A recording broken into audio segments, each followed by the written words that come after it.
So guys, the end of 2020. So I thought I'd make a quick vid on just a few models that I worked on during the year. And yeah, so I hope you enjoy to wrap up 2020. So guys, the first tractor I'm going to look at is the Leyland 2100. So she was given a good bit of work this year. So this tractor has been a long time in the making. It's actually the first tractor I started making, hand building anyway, and it's come on leaps and bounds even from last year. So what did I do? Well, I actually gave her a bit of a repaint. So she ended up getting a repaint on the main chassis. It was all chipped and painted, and it was just from when I was modifying it. Obviously the paintwork would start to get scratched, but she looks really well now. I'll put on the light so you can actually see it proper. There we go. Now we can see the light. So I put new wheels on the front, so the new tires. The old ones look terrible. I actually repositioned the axle a bit further back, so it was in the proper place, and it made all the difference.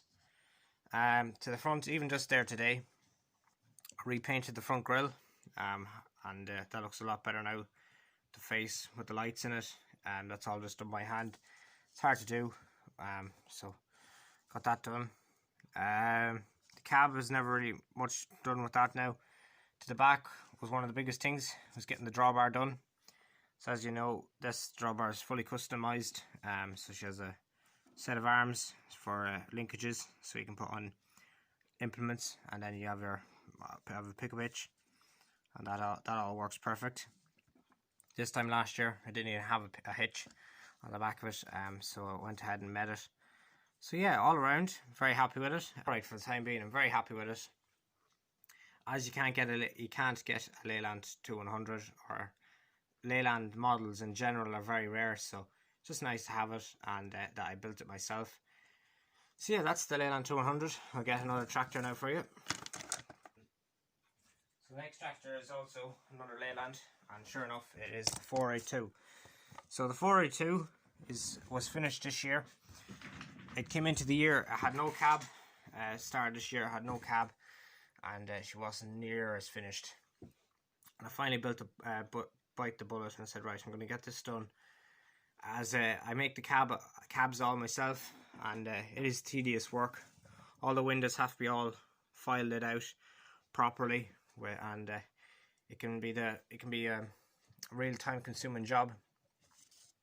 Now, this tractor was a bit more easier than the 2100, as the chassis was already done on it.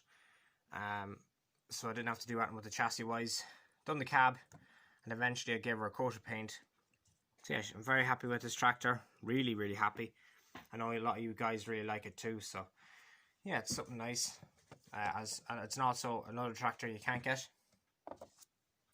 Now this is very recent. This is my 465 Nutfield. I think I made it just there around November time, November, October. Could have been earlier than that, maybe around September. Not sure now. You have to check when I uploaded the video. I'm very happy with it. So this is a fully custom tractor as well. Meaning to do one for a very long time, and eventually got at it. And this one came out just as well, and it's one of those models when it just was coming out so well, I went to town on it. I'm very happy. I was very happy with it. Still am. Everything's perfect. To the back, I'm very happy with the back end and stuff. So she does have link arms. She's the pin drawbar, as many of them did come with it, just a pin drawbar. And the pickup hitches didn't really come out as such on these models. Did a really nice job of it, and I'm very happy with it. As I mentioned, I always wanted a 465. What I do is my little 135 and one of them new Ray tractors, one of the real small ones, and I always wanted to turn it into a 135. Yes, there is very big wheels on the front, but it doesn't take from it.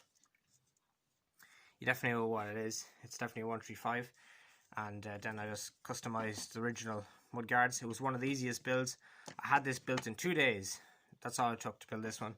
The rest of them all took about kind of on and off through different weeks. But this took me 2 days. First day was to do all the tin work, and then the second day was to paint it. And by the third day I had her done. So yeah, very So yeah guys, the 135, really good build. Very happy that I made it, and you guys really seem to like it as well, so happy days with that little tractor. Very nice. So my JCB load all. So this hasn't really been shown a lot, and it's probably one of the builds that people kind of don't really see the fact I actually made it myself. So I built this during this year. I think it was around, yeah, it was right before we kind of got off for when COVID started and all the rest. Yeah, it was around March time. I can still remember that around that time. Just discussing with one of my friends that I was planning on building one of them. I didn't have a JCB and I wanted one. So I said, why not have a go at making it? And sure enough, built it, and yeah, it looks really well. I do have a selection of buckets. I have obviously the pallet fork here. So alongside the JCB, I have obviously my bucket first. I have a bucket med, and all these are detachable. I have a silage fork, and it's kind of a bit damaged, but anyway. And then also muck grab, which is I'm very happy with. And yeah, it does all the actions and everything like that. They're all custom built. JCB itself, very happy with it. Looks really well, I think. You know, does all what it's supposed to do. It does rise up and it does extend, but I just decided to keep it in this position. It does extend, but not that great. But does do it, but not that easy. Then to the back, obviously, then have a hitch and all the rest. So that was one of my favourite implements of this year. The fact I made it, it turned out so well. I have a selection of buckets as well, with all the difference there. And yeah, that's the JCB load all. And then last but not least, the Marshall 100. What a tractor, and many people really like it. It really did turn out well. It's actually based on a New Holland. Britain's New Holland. I'll show you a picture of what condition I actually originally got it in, and as you can see there, she had no panels, no nothing on it. It must have came from a play school or something, because it really been played rough to be broken up that much. And obviously then I fixed it up, put a set of panels all back on it, new cab, had to straighten out a lot of stuff, but yeah, it turned out to be a lovely model. And as many of you really like it. So guys, before I end the video, I'm just going to show you two models that I'm working on just there recently. So as you can see here with the 465 Nutfield, I'm working on a new log splitter. So as you see, it's nearly it's finished. All I need to do now is just a few bit more detailing, and hopefully I might have a video out on that soon. It doesn't want to work for me today. Anyway, and then also I'm working on a straw chopper. So as you can see, it is painted in a bit of a dull kind of green. It was meant to be a McHale. Then I checked, and the McHale is a bright green, so I'm going to have to repaint it. It's not a problem. It's not bad for an undercoat, but as you can see, it's almost built. A few more things to do with it, but yeah, I'm flat out still making models, and then hopefully I'll be making a few more tractors as well. So yeah guys, I hope you enjoyed today's video, and yeah, I'll see yous in 2021.